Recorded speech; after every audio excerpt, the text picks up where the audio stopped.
Développement limité d'un quotient maintenant. On a f et g, deux fonctions définies sur un intervalle i, admettant chacune un développement limité d'ordre n au voisinage de x0 de i. Donc, ça c'est f de x et ça c'est g de x. Je vous rappelle, d c'est quoi? D0 ou bien la constante, ce n'est autre que g de x0 et c0, ce n'est autre que f de x0.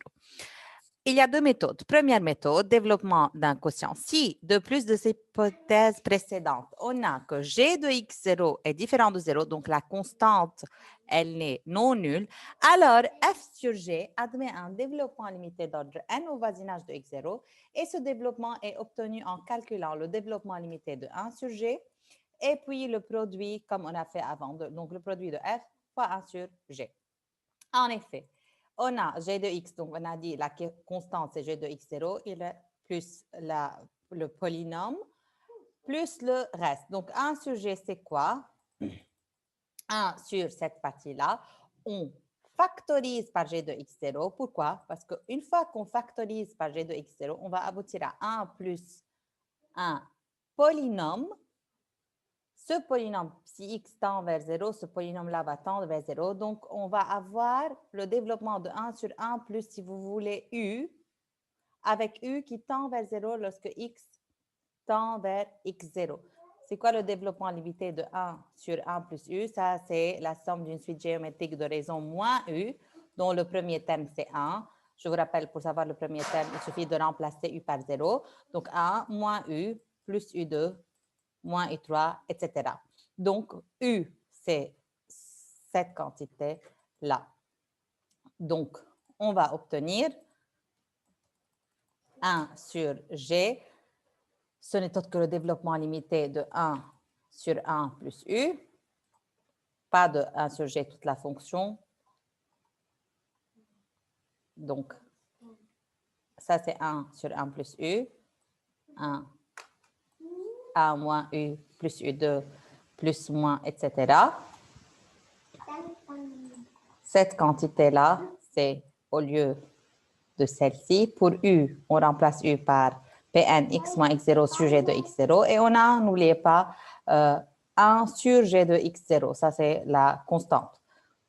Donc, on va avoir 1 sur g de x0 fois 1 moins U plus U2 moins U3, etc. Donc, U, ce n'est autre que Pn de x moins x0 sur g de x0.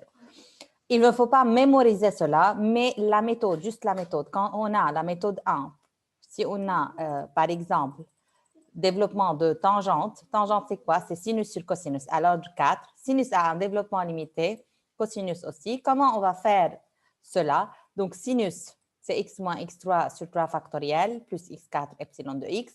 Cosinus, donc on va avoir 1 sur... C'est 1 sur cosinus x, et cosinus x, c'est 1 moins x2 sur 2 plus 4 sur 4 factoriel. Donc, je vous rappelle, sinus, c'est une fonction impaire, c'est pour cela juste les degrés impairs. On a les degrés impairs et le degré pair, leur coefficient, c'est nul. Pour cosinus, fonction paire, donc les coefficients des x à la puissance impaire sont nuls. Maintenant, ça, c'est alors 1 sur 1 moins u. On a déjà dit, c'est quoi? 1 moins u plus u2, etc. Donc, ça, c'est u. Okay? Ici, en effet, j'ai directement 1. Donc, on n'a pas besoin de factoriser. 1 sur 1 plus u, c'est 1 moins u plus u2, etc. Donc, 1 moins u, donc moins cette quantité-là, ça va être plus x2 sur 2 moins x4 sur 4 factoriel. Donc, si je veux à côté le coefficient de x4, on a moins 1 sur 4 factoriel. Et puis, le deuxième terme, je vous laisse les détails. On a U2. U2, donc U, c'est quoi? C'est ça. U au carré, donc x4 au carré, ça va être x8 et 2ab, a plus b au carré, donc a au carré plus b au carré plus 2ab. B au carré, on ne l'écrit pas puisque ça va être d'ordre 8. 2ab, ça va être d'ordre 6, donc on ne l'écrit pas. Ce qui reste, c'est juste U au carré. Donc, c'est quoi? Moins x2 sur 2 au carré, ce qui n'est autre que x4 sur 2 au carré. Donc, x4 sur 4. Donc, le coefficient de x4, c'est 1 sur 4, parce que x4 sur 4, la constante, c'est 1 sur 4. Et on a moins 1 sur 4 factoriel. Si vous faites la somme de moins 1 4 sur 4 factoriel plus 1 sur 4 factoriel, vous allez trouver 5 sur 24. En effet, 4 factoriel, c'est 4 fois 3, 12 fois 2, c'est 24. Donc, on a moins 1 sur 24 plus 1 sur 4. Dénominateur commun, c'est 24. Donc, je multiplie par 6. Par 6, on va obtenir au numérateur 6 moins 1, 5. Donc, 5 sur 24. Finalement, donc on a fait le développement de 1 sur cosinus x. On multiplie maintenant comme avant. Donc, tout ce qui reste, c'est juste au degré 4. Tout ce qui est plus supérieur à degré 4, ça va être dans le reste. Ici, il y a une petite erreur, il y a plus. Donc, c'est 5x4 sur 24 plus x4 epsilon de x. Ça, c'est le reste. Donc, on développe x fois 1, c'est x fois x2 sur 2, ça va être x3 sur 2, moins x3 sur 3 factoriel, donc x3 sur 2 moins x3 sur 6, on a x3 sur 2, moins x3 sur 6, le dénominateur commun c'est 6, je multiplie par 3,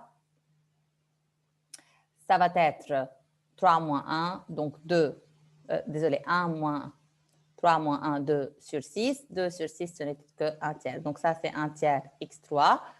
Puis, on a x fois x4, c'est x5. Donc, et x3 fois 1, on l'a déjà fait.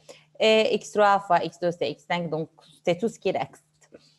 C'est seulement ces deux termes. X plus x3 sur 3 plus x4 epsilon de x. Maintenant, remarque. Si le développement de G à l'ordre n commence par une constante non nulle, la division elle est toujours possible. En effet, on a dit comment? On factorise par cette constante, puis on continue, on aura 1 sur 1 plus U. Ici, la constante était déjà 1, donc on n'a pas besoin de factoriser. On a directement de la forme 1 sur 1 plus U, avec U qui tend vers 0 si x tend vers 0. Maintenant, si limite de x qui tend vers g de x0 de g de x égale à 0, cela veut dire g ne commence pas par la constante, elle commence directement par à 1x moins x0 à la puissance 1, etc. Donc, f sur g admet tout de même un développement au voisinage de x0.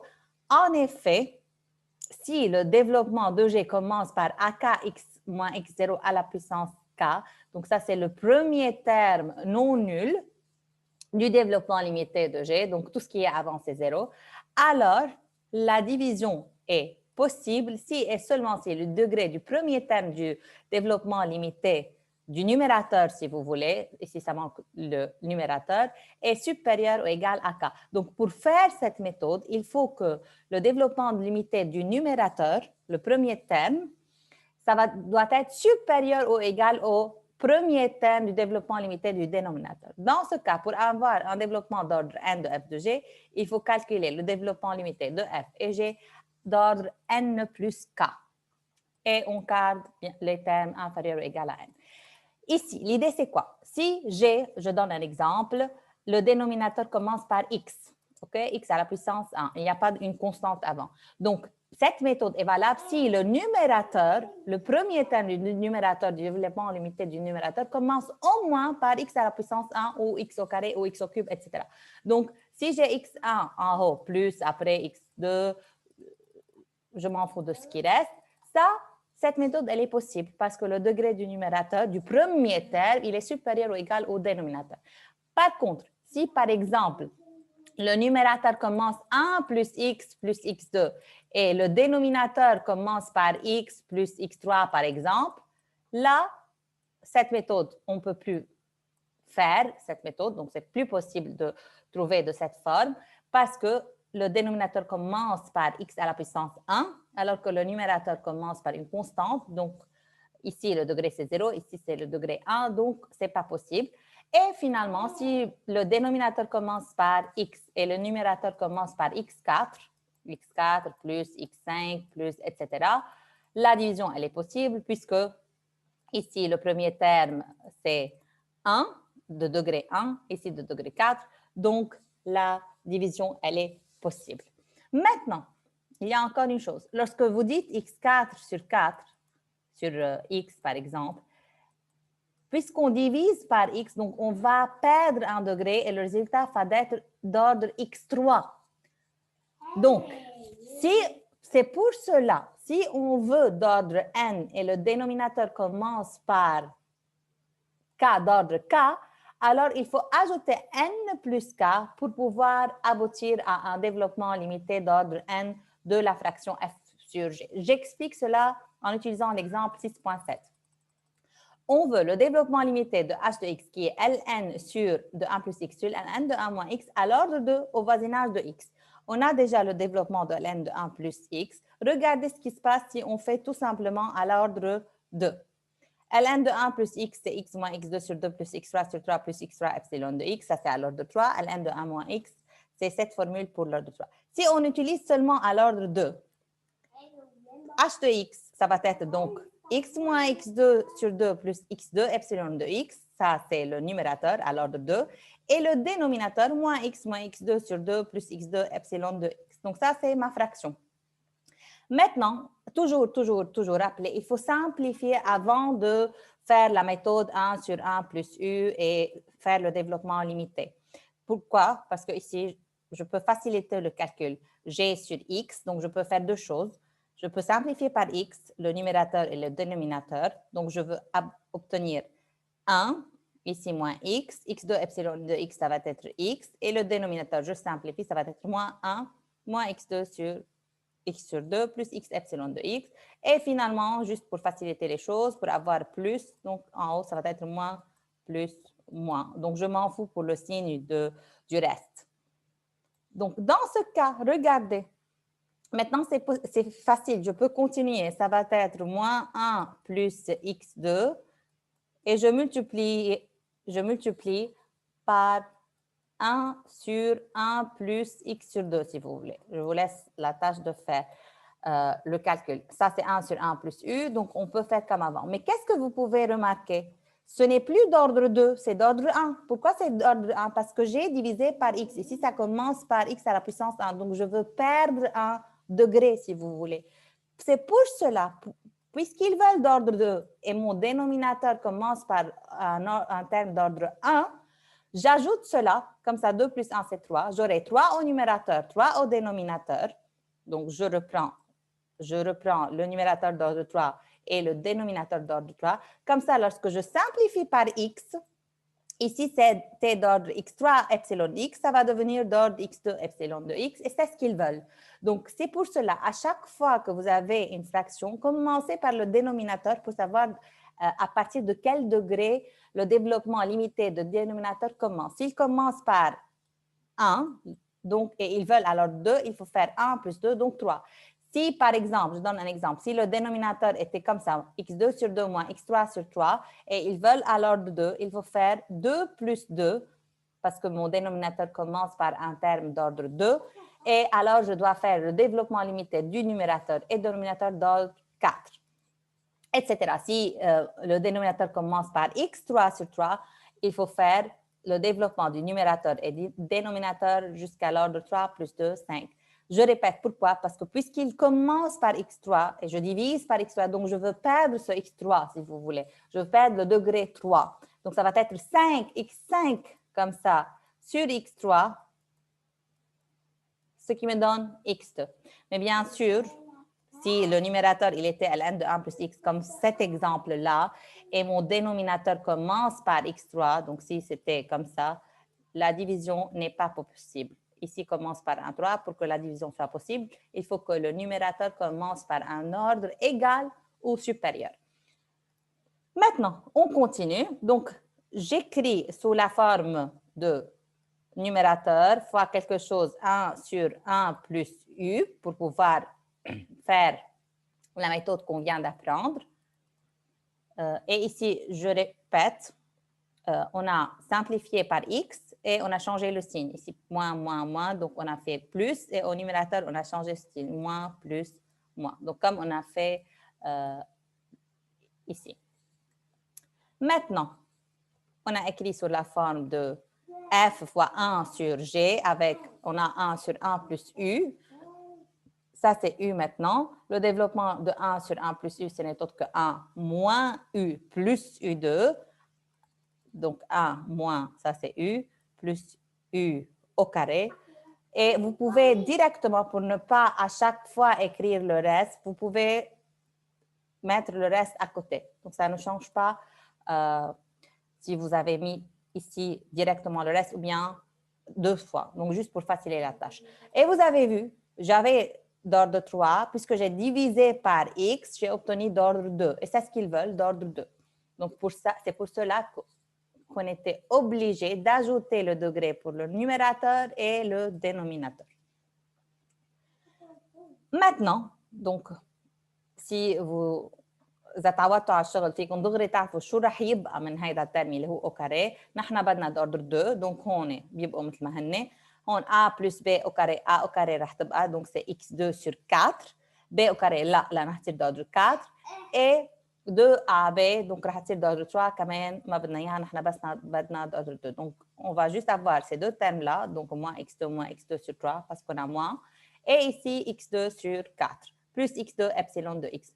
On simplifie, moins x2 sur 3 plus x2 sur 4, dénominateur commun, c'est 12. Donc, ça, c'est moins 4 plus 3, c'est moins 1 sur 12. Maintenant, on fait le développement. Tout ce qui est d'ordre supérieur à 3, ça va être dans le reste. Et tout ce qui est d'ordre supérieur à 2, ça va être dans le reste. Donc, maintenant, on développe moins 1. Puis, pour le coefficient de x, ou bien moins 1 fois moins x sur 2, ça va être 1 demi. Donc, on a 1 demi pour le coefficient de x. Moins 1 fois x2 sur 12, ça va être plus x2 sur 12. Ça, c'est 1 sur 12. Alors, c'est le coefficient de x2. X fois x2 fois 1. Donc, on a aussi un autre 1 demi fois x. Et x fois x2 sur 12, ça, c'est d'ordre 3. Donc, on ne l'écrit pas.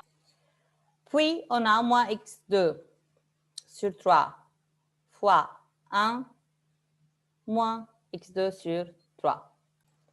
Donc, on va avoir moins 1 tiers. Il manque encore le x sur 2 moins x sur 2, c'est moins 4. Donc, c'est moins 4 fois x2. Comme ça, on fait la somme, moins 1 plus x, 1 demi plus 1 demi, ce n'est autre que 1. Et 1 sur 12 moins 1 quart moins 1 tiers, dénominateur commun, c'est 12. Ça va être 1 moins 4, désolé, moins 3 moins 4. Moins 3 moins 4, c'est moins 7 plus 1, c'est moins 6. Moins 6 sur 12, c'est moins 1 demi. Donc, ça, c'est le développement limité de h de x à l'ordre 2. Je répète, si vous continuez comme j'ai fait ici, vous allez obtenir un développement limité d'ordre 1. Et ce n'est pas la question. On a besoin du développement limité d'ordre 2. On continue. Donc, c'est ça la réponse. Maintenant, la deuxième méthode, si de plus des hypothèses, on a x0 égale à 0 et si le degré du premier terme du développement limité de f est supérieur ou égal au degré du premier terme de g, alors f sur g admet un développement limité au voisinage de x0. Donc là, cette méthode, c'est valable juste si on est au voisinage de x0 qui est 0. Ce développement limité peut être obtenu en effectuant les divisions des parties régulières des développements limités de f et g suivant les puissances croissantes. Donc, comme je répète, dans ce chapitre, on écrit toujours les puissances d'ordre croissant et non pas décroissant. Donc là, puisqu'on est en développement limité au voisinage de 0, on peut faire la division. Ça, c'est la première étape. Et deuxième étape, le dénominateur, il commence par un terme de degré 1. Le numérateur commence par un terme de degré 0. Ça, c'est 1. Donc, la division, elle est possible et on n'a pas besoin d'ajouter le degré comme l'exemple qu'on vient de voir, puisque le dénominateur commence par une constante. Donc, là, on fait la division et attention, on écrit les termes par ordre croissant. Donc, x après x3 sur 3 factoriel. x3 sur 3 factoriel, c'est x3 sur 6. Donc, x divisé par 1, c'est x.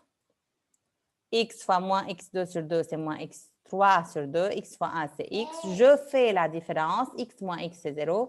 Moins x3 sur 6. Donc, j'ai moins x3 sur 6. Moins, c'est plus x3 sur 2. Le dénominateur commun, c'est 3. C'est 6. je multiplie par 3, ça va être moins 1 sur 6 plus 3 sur 6. Ça va être 2 sur 6, qui n'est autre que 1 tiers. Donc, on a moins x3 sur 3, divisé par 1, c'est x. X fois moins x2 sur 2. Désolé, maintenant, c'est ce terme-là. On a déjà fait le x. Donc, moins x3 sur 3 divisé par 1, c'est x3 sur 3. x3 sur 3 fois moins x2 sur 2, c'est moins. Et x3 fois x2, c'est x5. On n'a pas besoin d'écrire x5. Donc, vous pouvez ne pas écrire cela. Pourquoi? On a besoin de développement limité d'ordre 3. Donc, tout ce qui est d'ordre supérieur, c'est directement dans le reste. Donc, vous pouvez ne pas l'écrire. Comme ça, moins x3 sur 3, x3 sur 3 moins x3 sur 3, c'est 0. Et on a la réponse. Que va être la réponse de tangente x? X plus x3 sur 3. Et n'oubliez pas le reste. On l'a déjà fait. Donc, les deux méthodes sont correctes. Soit vous faites la division, mais attention, la division est possible que si on développe au voisinage de 0, ça c'est 1. Et il faut faire attention, comme ici, que le degré du numérateur doit être supérieur ou égal au degré du dénominateur. Et je parle du premier terme du numérateur et du premier terme du dénominateur. Donc, celui qui a la plus petite puissance.